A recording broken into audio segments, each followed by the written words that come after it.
오늘 우리에게 주실 하나님 말씀은 빌립보서 2장 6절로 11절 말씀, 만왕의 왕 되신 주 예수 그리스도라는 제목입니다. 우리 같이 교독합니다. 그는 근본 하나님의 본체시나 하나님과 동등됨을 취할 것으로 여기지 아니하시고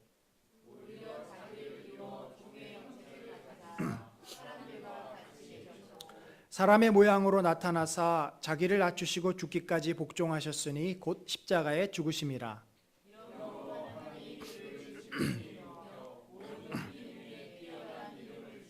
하늘에 있는 자들과 땅에 있는 자들과 땅 아래에 있는 자들로 모든 무릎을 예수의 이름에 꿇게 하시고 모든 입으로 예수 그리스도를 주라 시인하여 하나님 아버지께 영광을 돌리게 하셨느니라. 아멘.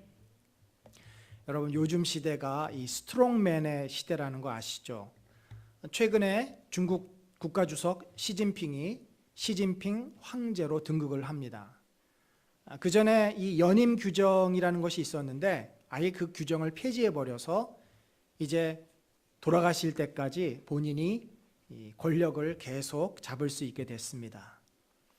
뿐만 아니라 러시아의 이 푸틴 차르가 됩니다. 그가 사실 이번에 4번째 경선에서 당선되지 않았습니까? 당연히 그럴 수밖에 없죠. 야당에서 조금이라도 인기 있는 지도자가 나오면 그 싹을 아예 잘라버립니다.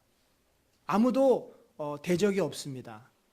3번을 대통령이 됐는데 4번째는 자기가 총리로 물러나면서 법을 고쳤습니다. 임기가 4년이 아니라 6년짜리로 바꾸고 이번에 6년짜리가 된 거죠. 아마 6년이 끝나면 또 더 하지 않을까 싶습니다. 참 세상이 지금 어느 때인데 역사가 거꾸로 돌아가는 것 같습니다. 절대 권력을 가진 국가 지도자들이 등장하고 사람들은 그들을 세우고 그들이 갖고 있는 그 힘을 사모하고 동경합니다. 여러분, 우리가 왜 이런 현상을 하게 되는가? 여러분들, 우리가 이미 영화로 보았든지 또는 책으로 읽은 이 반지의 제왕이라는 소설이 있죠. 이 반지의 제왕의 핵심은 뭐냐면 저 절대 반지를 둘러싼 사람들의 갈등입니다. 이 절대 반지라는 것은 사탄을 상징하는 사우론이 인간과 중간계를 지배하기 위해서 만들어 놓은 반지예요. 그래서 모든 중간계의 요정들은 그 반지를 차지하려고 몸부림을 칩니다. 그리고 그 반지를 끼는 순간 사우론, 사탄의 지배를 받게 됩니다. 그 반지를 가지면 모든 세상을 지배하는 그 권력에 충만하게 되는 거죠. 이 사진은 이 반지를 우연히 주웠던 이 스미골이라고 하는 사람과 그 친구의 모습인데, 이 스미골은 친구를 죽이고 이 반지를 차지합니다. 왜 이 사람이 이렇게 중요한 인물이냐면 바로 이 사람이 precious 하는 이 골룸입니다. 바로 이 스미골이 나중에 반지를 잃어버리잖아요. 그래서 반지가 호벳에게 갔다가 막 여기에게 갔다가 결국 프로도가 나중에 이 반지를 이 용암에 넣으려고 하는데 골룸이 어떻게 합니까? 프로도의 손가락을, 반지가 껴있는 손가락을 자르고 자기가 반지를 차지해요.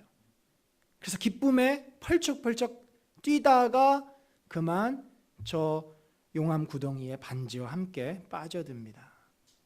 이 골룸이라고 하는 인물은 바로 인간을 상징합니다. 절대 권력을 추구하는 인간의 그 어리석음과 인간의 욕망을 상징해요. 여러분, 우리가요 살아가는 이 삶이 결국 권력 싸움입니다. 그 조그만한 가정에서, 우리들의 가정이 요즘 적으면 3식구, 많아야 5, 6식구 아닙니까? 엄마와 아빠 사이에 갈등이 있고, 부모와 자식 간의 갈등이 있고, 동생과 형 사이에 갈등이 있고, 직장에 가면은 상사와 부하지간 간의 갈등이 있고, 또 회사끼리 갈등이 있고, 또 국가 간의 갈등이 있고, 인간은 이 권력이라는 것을 주장하고 취하기 위해서 뜨면서 눈을 감을 때까지 온 삶이 그 권력을 향한, 그래서 마키아벨리 같은 사람은 이 권력의 투쟁을 인간의 역사로 묘사하지 않습니까? 본질을 꿰뚫은 표현이죠. 이미 성경에도 다 예언되어 있습니다. 하와가 타락을 해서 하나님으로부터 저주를 받을 때 하나님께서 하와에게 그렇게 말씀합니다. 내가 남편을 원하나 남편이 너를 다스릴 것이다. 하와가 남편의 뭘 원하겠어요? 남편의 그 자리를 원한다는 겁니다. 남편에게 주어진 그 가정의 리더십을 하와가 원한다는 거죠. 그래서 여자분들이 지금도 여전히 포기하지 못하고 계속하는 게 뭐냐면 뒤에서 남편을 이렇게 조종하는 거. 어떤 분은 나긋나긋한 목소리로 조종을 하고 어떤 분은 그냥 무서운 목소리로 조종을 하고, 남자들이 50이 넘어가면 호르몬이 바뀌면서 이제 비에 젖은 낙엽이 되잖아요. 그래서 이 남편과 아내 사이의 이 갈등은 끊임없이 계속된다는 거죠. 여러분, 우리가요 사실 신앙생활 하는 것이 참 어렵잖아요. 물론 신앙생활함으로써 내가 구원을 받았고 은혜가 있고 행복하고 감사한 부분도 있지만 한편으로는 또 신앙생활 하는 게 힘들어요. 그걸 부인할 수 없습니다. 예수만 믿으면 뭐든지 잘 되고 예수만 믿으면 우리 집 부자 되고 건강하고 행복하고 다 뻥입니다. 여러분, 그건 뻥이에요. 예수를 믿어도 우리 안에 여전히 죄가 남아있고 죄의 문제를 우리가 해결하기 위해서 끝까지 눈물 흘리며 노력해야 돼요. 물론 가장 큰 선물인 구원의 은혜가 우리에게 주어졌죠. 그러나 우리의 실존, 우리의 실제는 지금 뭐예요? 아직 죄의 영향력에서 벗어나지 못했다는 겁니다. 만약에 예수를 믿고 내가 그냥 죽으면 그것처럼 깔끔하고 행복한 것이 없습니다. 더 이상 이 땅에 인간이 경험해야 될 죄의 그 고통은 우리가 누리지 않아도 돼요. 그러나 하나님께서 우리를 그렇게 부르시지 않았습니다. 예수를 믿었지만 주님이 부르시는 그날까지 우리는 이 거룩이라고 하는 모습을 향해서 달려가야 합니다. 근데 그때 제일 힘든 게 뭘까? 우리가 신앙생활하면 제일 힘든 게 담배 피지 마라, 술 마시지 말라. 사실 그거는요 껌이에요. 아무것도 아니에요. 담배 필 수도 있고 안 필 수도 있고, 그리고 어느 시간 되면 저절로 그런 것들은 다 해결이 됩니다.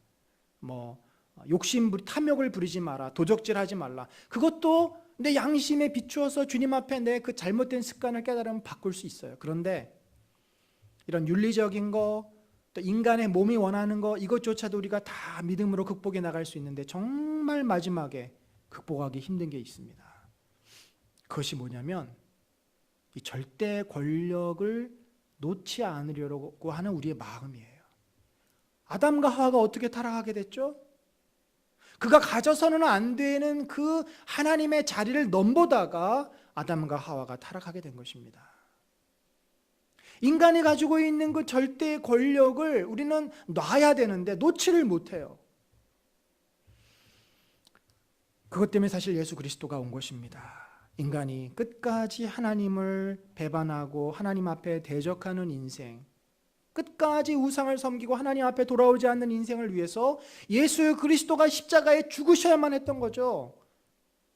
그리고 그분은 십자가에서 3일 만에 부활하시고 부활의 주가 되셨습니다. 여러분, 예수 그리스도를 우리가 이제 그렇게 고백하죠. 부활하신 주님. 그래서 우리가 부활한 주님을 믿는 것이죠. 옛사람 죽었고 부활한 주님을 믿는 부활한 나, 새로운 사람으로 살아갑니다. 그런데 우리가 그 부활한 주님을 어떻게 알고 있는지 한번 생각해 봐야 합니다. 부활하신 주님, 그분 지금 어디 계시죠? 뭘 하고 계십니까? 우리가 예수 그리스도 생각하면 십자가에 달린 그 십자가를 생각합니다. 여기도 십자가가 있지만 십자가를 생각해요. 예수님 십자가에 달리신 것은 잠깐이었어요. 몇 시간이었어요. 하루가 되지 않았습니다. 예수님 어디 계십니까? 뭘 하고 계십니까? 오늘 우리에게 보여진 예수는 바로 십자가에 죽으셨고 부활하셨지만 부활하신 후에 우리의 머리가 되시고 교회의 머리가 되시고 우리의 주인 되셔서 이 온 우주와 만물을 통치하시는 그런 주님으로 우리에게 오셨습니다. 바울은 그의 서신서에서 편지를 쓰다가, 서신서는 자기가 섬겼던, 전도했던, 개척했던 교회를 향해서 바울이 쓴 그런 편지예요. 그의 마음이 담겨 있고 그의 신학적인 권면이 있고 윤리적인 어떤 깨달음들을 또 설교를 적은 글입니다. 그런데 그 가운데 바울이 자기가 하고 싶은 말을 쓰다가 꼭 필을 받으면, 우리가 필 받는다 그러죠. 필을 받으면 꼭 하는 게 있었는데 그게 뭐냐면 예수 그리스도를 찬양하는 내용입니다. 그걸 우리가 송영이라고 하죠. 독시올로지라고 합니다. 사실 이 빌립보서 2장 6절에서 11절은 앞뒤 문맥하고 별로 어울리지 않는 내용이에요. 이 앞에는 너희끼리 서로 잘났다고 싸우는데 제발 좀 싸우지 마라. 예수 그리스도가 얼마나 겸손한 분인데 그 예수님을 닮아서 서로 좀 돌아보고 겸손히 다른 사람을 존중하고 인정하고 그렇게 살아야 된다라고 얘기를 하다가 필을 받은 겁니다. 예수 그리스도가 도대체 어떤 분인지를 아느냐? 그러면서 6절부터 11절 예수 그리스도가 누구이신지를 설명하고 있어요. 여기 보면 그는 근본 하나님의 본체시나, 본체라고 하는 것은 본질이라는 말입니다. 원래 출발부터 처음부터 하나님과 같은 분이라는 거죠. 하나님 자신이었다고 말씀하는 겁니다. 여러분, 예수님이 성경에서는 어떻게 보여집니까? 마리아의 뱃속에서, 동정녀인 마리아의 뱃속에서 잉태하시고 마구간에서 나오시고 나사렛에서 성장하시고 한 인간으로 보여지지만, 그러나 예수님은 원래 하나님과 같은 분이셨다는 거죠. 그래서 요한은 예수님을 어떻게 소개했어요? 태초에 말씀이 계시니라. 그래서 말씀으로 세상을 창조하셨어요. 예수님이 창조할 때 하나님과 함께 온 우주 만물을 창조하신 것입니다. 그분은 하나님과 같은 분이십니다. 그래서 우리가 기독교에서 삼위일체를 이야기합니다. 성부, 성자, 성령이 서로 다른 존재지만 이 세 존재는 하나이시다. 같은 본체, 같은 본질, 같은 성품을 가지신 분이다 라고 이야기를 합니다. 구약에도요, 예수 그리스도가 나타나십니다. 구약에도 보면은 다양한 모습으로 예수 그리스도가 나타나세요. 때로는 군대 장관으로, 때로는 아브라함에게 소돔과 고모라의 멸망을 예고하시면서 그렇게 오셨어요. 근데 그분이 원래는 하나님이신 거예요. 하나님과 같은 분이다. 그런데 예수님이 자발적으로 자신을 어떻게 하셨습니까? 하나님과 동등됨을 취할 것으로 여기지 아니하시고, 또 7절에는요, 오히려 자기를 비워 이 동등됨으로 취할 것으로 여기지 않는다는 말과 자기를 비웠다는 말의 의미가 세 가지로 생각해 볼 수 있습니다. 첫 번째는요, 권리를 포기했다는 말입니다. 예수님은 하나님이시기 때문에 인간들로부터 경배와 찬송을 받을 권리가 있는 분이에요. 아기 예수가 태어날 때 아무도 그 아기 예수가 하나님이신 것을 알지 못했습니다. 천사들과 그 목자들만 찾아와서 메시아 되신 아기 예수를 경배합니다.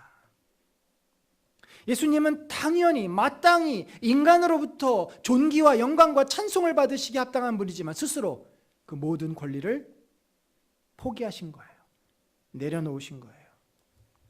예수님은 그렇게 말씀합니다. 내가 사람들로부터 대접을 받으러 온 것이 아니라 내가 사람들을 위해서 섬기고 저들에게 내 목숨을 내어주기 위해서 왔다. 여러분, 이 권리를 포기한다고 하는 것은 사실 쉬운 일이 아닙니다. 그러나 예수님은 과감하게 자기의 하나님 되신 그 영광을 내려놓으신 거예요. 두 번째로 이 말 속에는요, 능력을 사용하지 않는다는 말이 있습니다.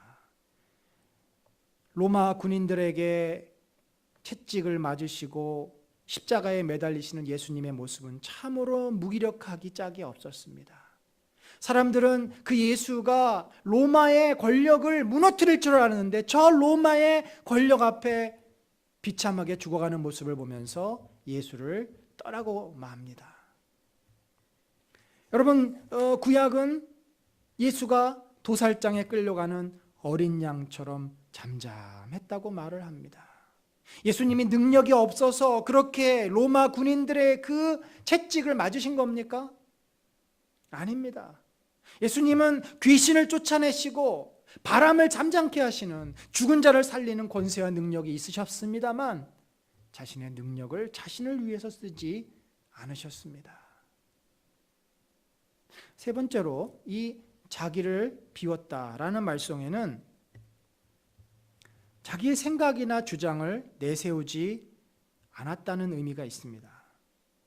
이 본문 우리 빌립보서 읽지 않은 앞에 3절에 허영이나 다툼으로 했다라는 표현이 있습니다. 여기서 허영이라는 말과 지금 자기를 비우다, 이 비우다는 말의 같은 어원이에요.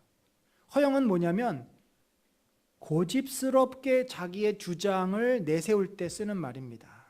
강한 교만함을 말해요. 그런데 자기를 비웠다라고 하는 것은 그 고집스럽게 자기를 드러내는 그 마음을 내려놓은 것을 자기를 비웠다라고 표현을 합니다. 여러분, 예수님이 한 번 정도는 자기의 생각대로, 자기의 고집대로 한번 할 만도 한데 철저하게 예수님은 이 땅에 오셔서 아버지의 뜻대로 순종하는 삶을 보여주셨습니다. 아버지께서 나에게 부탁하신 대로, 아버지께서 나에게 가르쳐 주신 대로 내가 너희에게 말하노니. 요한은 계속해서 이 부분을 강조합니다. 심지어 예수님이 마지막에 십자가에 잡히시기 전에 오 하나님 아버지시여, 할 수만 있다면 이 저주의 잔을 내게서 지나가게 하옵소서. 그러나 내 뜻대로 마옵시고 아버지 뜻대로 하옵소서라고 그가 기도하지 않습니까?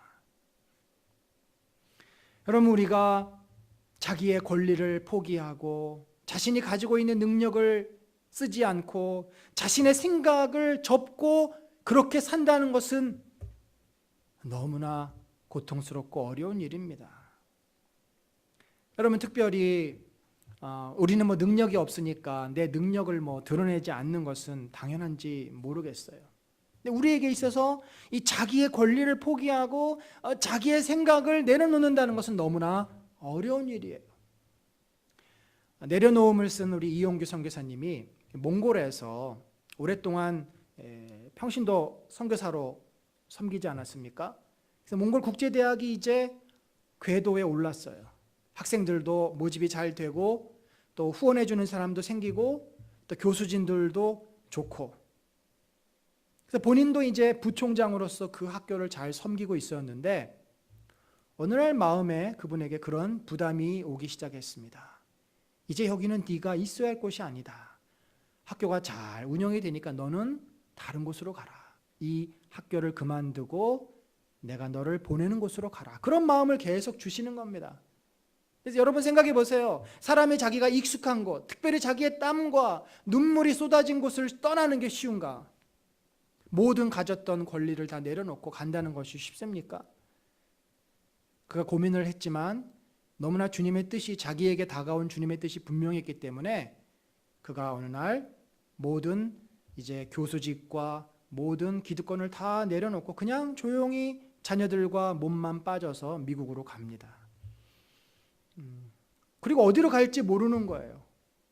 근데 미국에 있으면서 하나님이 새 마음을 주시는 거죠. 사람들을 보내주시고 사람들을 만나게 하시고, 그래서 그가 인도네시아를 가게 됐는데 초청이 있어서 인도네시아에서 말씀을 전하면서 하나님께서 나를 이곳으로 보내실지도 모르겠다라는 생각을 갖습니다. 그리고 기도를 하는 가운데 점점 그 확신이 커져갑니다. 그리고 그가 그곳에서 무엇을 했냐면 그 학자 출신 아닙니까? 그곳에 기독교 학교를 세웁니다. 그런데 외국인이 들어와서 기독교 학교를 세우는 법이 거의 없다고 합니다. 근데 놀랍게도 이분이 그것을 하셨는데 그 이유가 자기가 가지고 있는 그 전에 그 학위가 큰 몫을 했다고 해요. 이분이 하버드에서 이 중동, 고대 중동의 역사를 전공한 분입니다. 그러니까 모슬렘 역사를 전공한 분이에요. 원래는 중국 역사를 공부하고 싶었는데 하버드대를 가는 바람에 전공이 바뀌었어요. 사실 이거 쓸 데도 없는 전공이에요. 어디다 써먹겠습니까? 중동에 가서 일을 하거나 그러지 않으면. 근데 그게 그제서야 상당히 오랜 시간 지나서야 이렇게 쓰임을 받게 되었다는 것을 깨달은 거죠. 그 모든 것을 내려놓고 자기의 생각을 접을 때 하나님은 그분을 또 다른 길로 인도하시고 또 다른 사역으로 그분을 이끌어 가신 것입니다. 여러분, 예수님은 자신의 모든 권리, 자신의 모든 능력, 자신의 모든 생각을 다 내려놓고 이 땅에 종의 형체를 가지사 사람이 되셔서 오셨습니다. 여러분, 우리가 나의 이 권리를 포기하는 게 어디 쉽습니까? 여러분 한번 생각해 보세요. 여러분이 가지고 있는 그 작은 권리, 우리는 절대 포기하지 않으려고 합니다. 우리 대한민국 사람들이 근본적으로 한이 많습니다.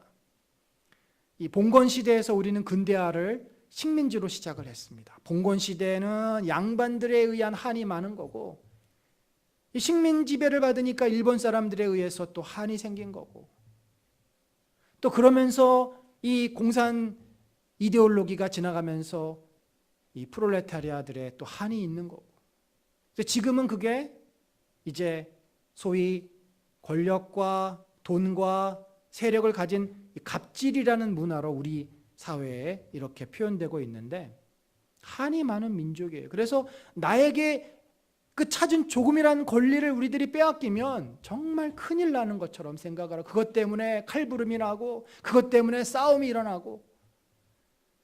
여러분, 우리 주님은 자신의 모든 것을 포기하고 내려놓고 우리를 위해서 오셨습니다. 왜 그러셨을까요? 예수님은 자신보다, 자신의 편안함보다, 자신의 영광보다 우리의 생명이 더 소중했기 때문에 그렇습니다. 만약에 여러분의 아이들이 아파서 여러분의 피를 다 줘야 된다고 하면은, 그 피를 주다가 여러분이 쇼크로 사망할지도 모르는 그런 절대절명의 상황에서 자기 자식을 위해서 자기 피를 주지 않겠습니까? 왜요? 자식을 살리기 위해서. 내가 차라리 죽더라도 자식을 살리기 위해서. 그게 어미의 마음이고 아비의 마음이고 정상적인 사랑에 있는 부모의 마음 아닙니까? 우리 주님이 그 마음으로 이 땅에 오신 것입니다. 우리 주님은 권리를 포기했을 뿐만 아니라 자기를 낮추셨습니다. 낮추시는데 어디까지 낮추셨냐면 사람으로 온 것까진 좋아요. 하나님이 사실 사람으로 온 것만 해도 참 말도 안 되는 일 아닙니까? 창조주께서 인간의 몸을 입고 왔다는 것은 인간처럼 먹고 자고 싸고 아프고, 예수님이 고통당하셨잖아요. 똑같이 우리처럼 살아야 되는데 창조주 하나님이 신이, 절대신이 그렇게 사는 법이 없고 그런 종교가 없는데, 그것만 해도 말이 안 되는데 이 땅에 오신 것도 모자라서 우리의 모든 죄를 대신 짊어지고 십자가에 비참하게 돌아가시지 않습니까? 죽기까지 복종하셨으니 곧 십자가에 죽으심이라. 사랑하는 성도 여러분, 하나님은 예수 그리스도의 십자가를 통해서 그분이 우리를 얼마나 사랑하시는지 분명하게 보여주셨습니다. 그 사랑이 얼마나 진실한 것인지를 그분의 권리 포기와 그분의 낮아짐과 그분의 겸손을 통해서 다 보여주셨어요. 여러분, 이 세상에 어디 가서 이런 사랑을 발견할 수 있습니까? 이 세상에 어디 가서 이러한 정말 희생과 헌신을 우리들이 찾을 수 있겠어요? 왜 하나님께서는 굳이 이렇게까지 하셔야 됐을까요? 불란서의 12세기에 안셀름이라고 하는 신학자요 수도사는 그가 아주 유명한 책을 썼는데, 왜 예수 그리스도는 인간이 되셨는가? 그는 그 책에서 이렇게 이야기를 합니다. 하나님께서는 인간을 너무나 사랑하셔서 결국 인간을 살리기 위해서 자기를 희생하셨다. 그 예수 그리스도, 독생자이신 예수 그리스도를 희생하셔서 하나님이 세워놓으신 공의를 만족시키셨다. 하나님의 공의는 무엇입니까? 죄는 곧 사망 아닙니까? 죄의 값은 죽음입니다. 인간이 모든 지은 죄에 대해서 그 죽음으로 형벌을 받아야 되는데 그 죽음을 대신 예수 그리스도가 당하신 것이었습니다. 인간을 죽음에서 구원할 수 있는 유일한 대안은 바로 예수 그리스도이셨습니다. 그래서 고린도후서에서 이렇게 표현을 합니다. 한번 우리 고린도후서 읽어볼까요? 자, 시작. 우리 주 예수 그리스도의 은혜를 너희가 알거니와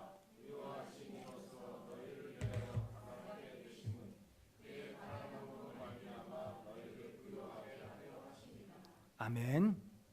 사랑하는 성도 여러분, 우리가 십자가를 보실 때마다 저 뒤에 우리 아이들이 그린 십자가, 여러분들이 그린 십자가, 저 십자가를 보실 때마다 하나님이 나를 얼마나 사랑하셨는지 기억하시길 바라요. 저 십자가는 저와 여러분을 향한 하나님의 사랑의 증거물입니다. 내가 너를 이렇게 사랑한다. 내가 너를 이렇게 귀하게 여긴다. 여러분, 우리가 하나님의 사랑을 잊지 마셔야 합니다. 그 하나님의 사랑을 입은 자, 예수님이 죽고 부활하셨을 때 우리도 죽고 부활하지 않았습니까? 그래서 우리에게 영생의 선물로 주어졌어요. 자, 그렇다고 한다면 우리를 위해서 죽고 부활하신 주님 어디 계십니까? 우리 주님 이 땅에 계십니까? 온 우주에 계십니까? 어디에 계십니까? 오늘 우리가 바울의 이 성령의 위대함은 여기 있습니다. 그가 예수님을 묵상할 때 예수님이 자신에게 주신 그 사랑을 그가 고백합니다. 당신은 나를 위해서 십자가에서 저렇게 처참하게 죽으셨군요. 그러나 당신은 죽으신 뿐만 아니라 부활하셔서 이제 온 우주 만물을 통치하는 만왕의 왕이 되셨습니다. 내가 주를 경배하고 내가 주 앞에 무릎을 꿇겠나이다. 그게 바울의 진실한 믿음의 고백이에요. 자, 이러므로가 뭐예요? 인간을 위해서 자신의 모든 권리를 포기하시고 인간을 위해서 자기의 모든 생각을 다 내려놓고 십자가에 죽으셨기 때문에 하나님께서 그를 어떻게 하셨어요? 우리 9절 한번 읽습니다. 시작. 이러므로 하나님이 그를 지극히 높여 모든 이름 위에 뛰어난 이름을 주사. 여러분, 예수님이 저 음부, 지하 세계, 그것은 죽음을 상징합니다. 그 지하 세계에 들어가시지 않았습니까? 죽으셨어요. 그 가장 낮은 곳에 들어가신 예수 그리스도를 하나님이 어떻게 하셨어요? 지극히 높여. 가장 높은 자리는 바로 하나님의 자리입니다. 그래서 성경에서 하나님의 보좌 우편이라는 표현은 하나님의 보좌 우편은 하나님과 동등한 권세와 권위를 가진 자리임을 말해요. 지극히 높여 그 높은 자리로 올리셨습니다. 그리고 그에게 모든 이름 위에 인간과 동물과 또 천사와 사탄과 그 어떤 존재, 이름은 존재를 말해요. 이 온 우주 만물에 있는 어떠한 존재라도 그것이 살아있는 존재든 죽은 존재든 영적인 존재든 아니면 육을 입고 있는 존재든 그 어떠한 존재보다도 뛰어난 이름을 주셨는데 그 이름이 뭘까요? 바로 그 이름은 만왕의 왕, 주 통치자의 이름입니다. 그러니까 이것은 지금 어떤 그림을 상징하냐면 전쟁에서 승리하고 돌아온 그 왕이 이제 자기의 뒤를 이어서 황제의 자리로 그를 등극시키는 장면을 지금 상상하면서 묘사하고 있는 것입니다. 예수 그리스도는 십자가에서 죽으셨지만 그 죽음을 깨트리고 부활하셨을 때 사탄의 세력을 이기신 거죠. 그는 승리하셨습니다.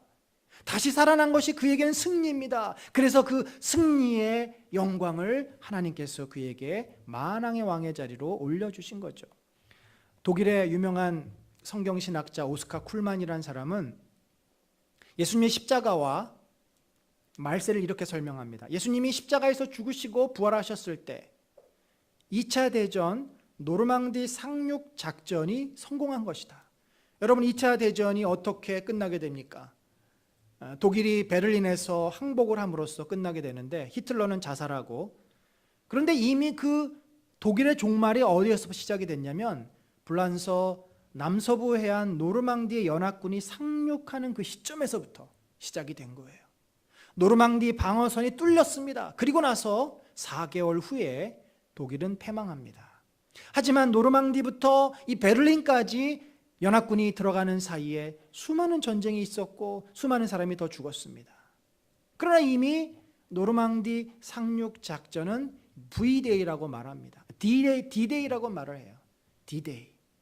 그날 십자가에서 예수 그리스도께서 죽으시고 부활하신 그날 사탄의 세력은 이미 치명타를 입고 그 세력을 잃어버린 것입니다. 그리고 예수님이 다시 오실 때 사탄은 완전히 멸망하고 온 세상은 새하늘과 새 땅으로 변하게 됩니다. 우리는 그 사이에, 그걸 말세라 그러죠. Last day라고 표현합니다. 말세라는 것은 마지막 한 지점이 아니라 예수님이 승천하시고 다시 오실 때까지를 말세라 그래요. 이때가 종말입니다. 그래서 우리가 종말론적인 신앙, 그 종말론적인 신앙은 부활을 믿는 신앙이에요. 부활의 확신과 소망을 가진 신앙이에요. 그럼 예수님이 어디서 뭘 하는가? 하나님께서 그를 보좌 우편에 앉히셔서 고린도전서 15장 24~25절에 보면은 원수가 내 발등상이 되게 하기까지 앉아있으라는 말이 통치하리라 하는 표현이에요. 통치를 어떻게 합니까? 예수님이 말씀으로 온 우주 만물을 통치하세요. 교회를 통해서 통치하시고 세상을 다스리고 지금도 세상의 역사 속에서 하나님의 뜻대로 하나님께서 예수 그리스도께서 운행하고 계시는 것입니다. 여러분, 우리가 이것을 믿어야 돼요. 예수님 어디 계십니까? 예수님은 지금 온 우주 만물을 통치하고 계십니다. 그리고 만물을 통일하시고 만물을 심판하실 것입니다. 그래서 주님은 우리의 구주가 되시고 만물을 통치하시는 통치주가 되시고 또한 심판주가 되십니다. 초대교회 성도들이 핍박을 받을 때 반드시 이 질문을 받았습니다. 가이사가 너의 신이냐? 아니면 예수가 너의 신이냐? 가이사가 너의 주냐? 아니면 예수가 너의 주냐? 이 큐리에라고 하는 말, 이 로드라고 하는 말, 주님, 이게 쉬운 말이 아닙니다. 그래서 제자들이 어느 때는 선생이요, 랍비요 이렇게 표현을 해요. 주님이라고 표현하는 자는 많지 않습니다. 그들은 예수가 주라고 했을 때 목숨을 내놓아야 돼요.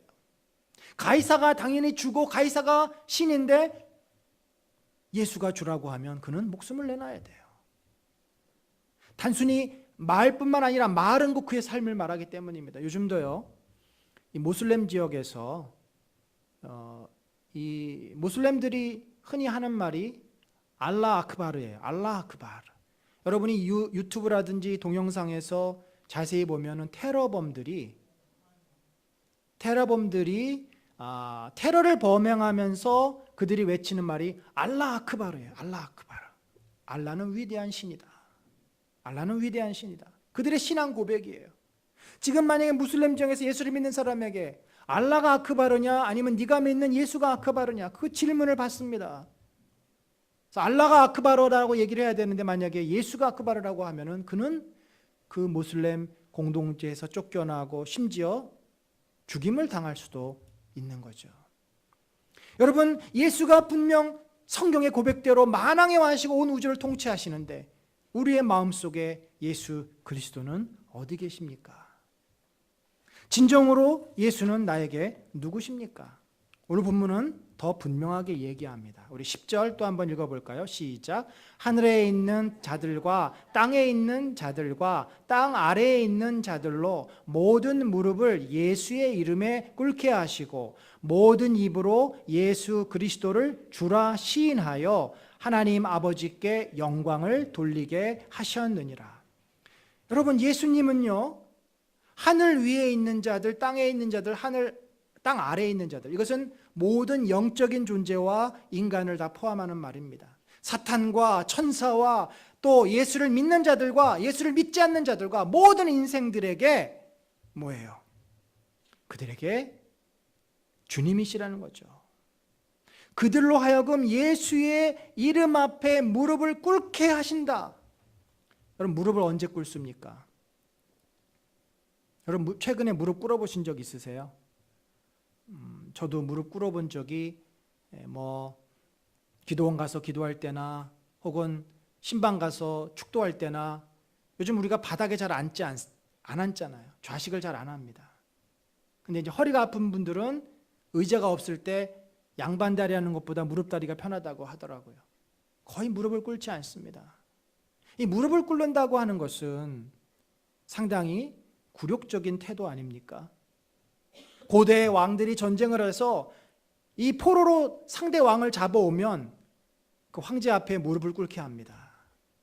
무릎을 꿇고는 그 발로 무릎을 꿇어서 바짝 엎드린 그 상대 왕의 포로의 목에다가 발을 딱 올려놔요.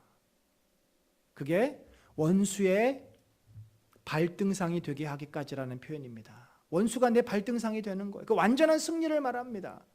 그럴 때나 무릎을 꿇는다는 건데, 그러니까 이 말은 온 우주 만물이 우리 주 예수 그리스도의 절대 권력 앞에서 그 권력을 인정해야 된다는 거예요. 세상 사람들은 예수를 인정하지 않습니다. 타종교에 있는 사람들은 예수만 왜 구원이 있다고 말하느냐라고 비난합니다. 그러나 예수 그리스도는 만왕의 왕 만주의 주가 되셔서 온 우주 만물을 통치하고 있습니다. 우리가 그것을 내가 인정하든 인정하지 않든 주님은 만왕의 왕이요 만주의 주입니다. 근데 주님은, 하나님은 우리가 입으로 진심으로 고백하며 예수 그리스도를 경배할 때 영광을 받으신다. 영광을 받으신다. 여러분, 우리 아이들이 잘못할 때가 많지 않습니까? 거짓말하기도 하고 욕심을 부리고 또 남의 거 훔치기도 하고, 그러면 그럴 때 어떻게 해요? 이쁘다 해줘요? 그러면 그 아이는 망할 것입니다.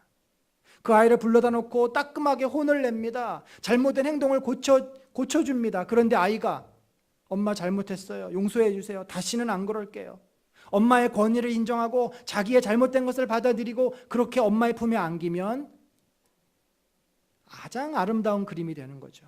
가장 아주 그 훈육이 따뜻하게 결론을 맺습니다. 근데 아이들이 엄마가 혼내는데 인정을 안 해요. 내가 언제 그랬어? 인정을 안 해요. 엄마 미워 하면서 오히려 화를 내요. 그 엄마한테 대들어요. 우리가 이런 상황을 생각해 보면 참으로 그것은 아름다운 그림이 아닙니다.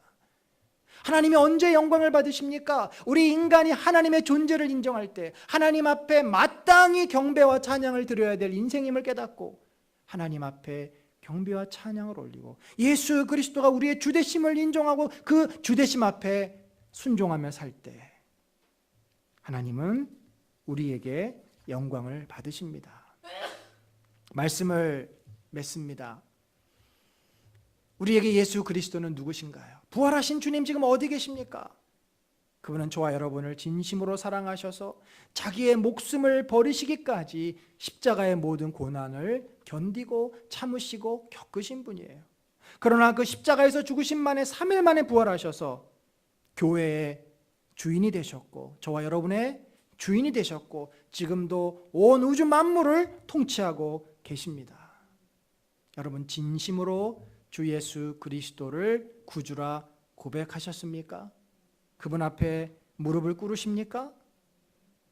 입술로만이 아니라 그냥 행동으로만이 아니라 내 진심으로 주님의 주되심을 고백하고 인정하시냐는 말입니다.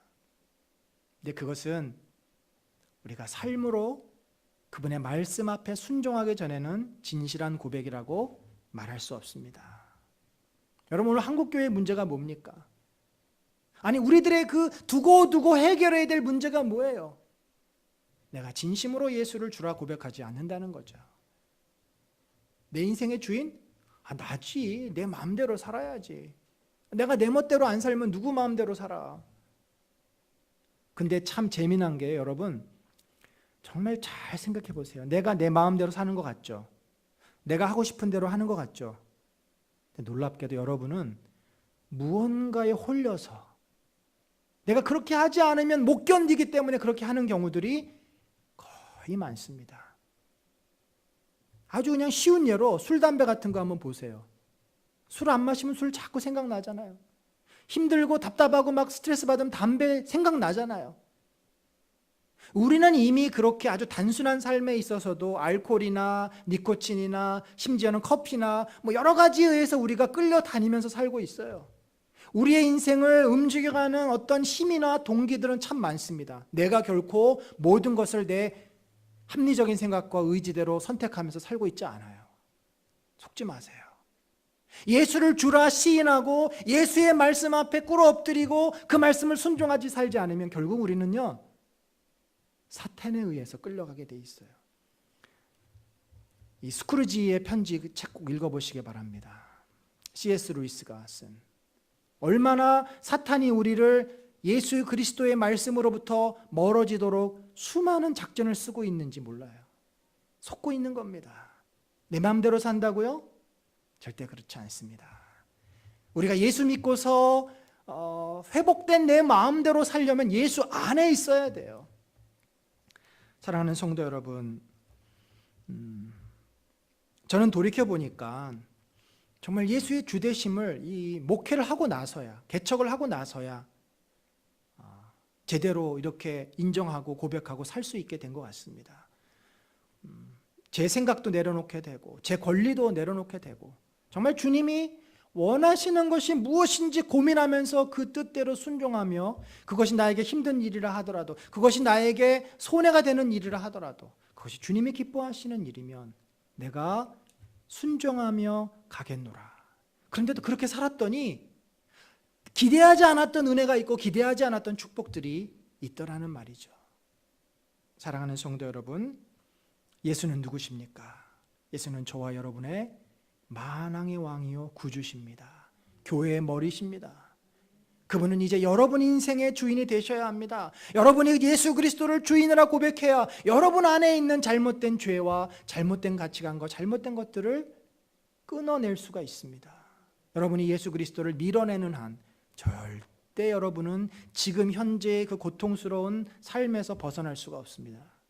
이미 우리는 죄의 노예됨을 경험한 자들입니다. 여러분의 가정이 변하고 싶으십니까? 가정이 예수 그리스도를 주라 고백하십시오. 예수 그리스도를 주라 고백하는 그 순간부터 그 삶은 달라집니다.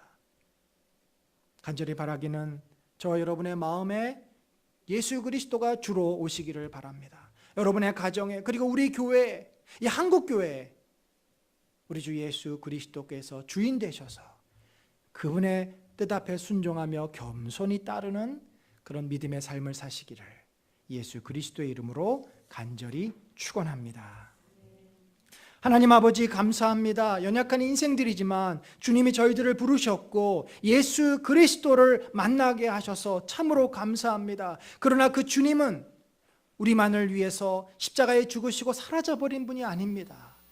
지금도 살아계시고 역사하시고 온 우주 만물을 통치하고 계시고 우리들의 인생을 죄에서 행복과 선과 주님 기뻐하시는 삶으로 이끌어 가심을 믿습니다. 주님은 우리의 목자 되십니다. 주님은 우리의 생명이십니다. 그 예수 그리스도를 내가 참으로 주라 고백하고 그 예수 그리스도를 참으로 신뢰하며 사는 우리 성도들 되게 하여 주시옵소서. 지금은 우리 구주 예수 그리스도의 놀라우신 은혜와 하나님 아버지의 무한하신 사랑과 성령님의 감화 감동 교통하심이 주 예수 그리스도가 나의 주라 고백하는 성도들의 삶과 그 마음과 그 가정 위에 지금부터 영원까지 함께 하실지어다. 아멘.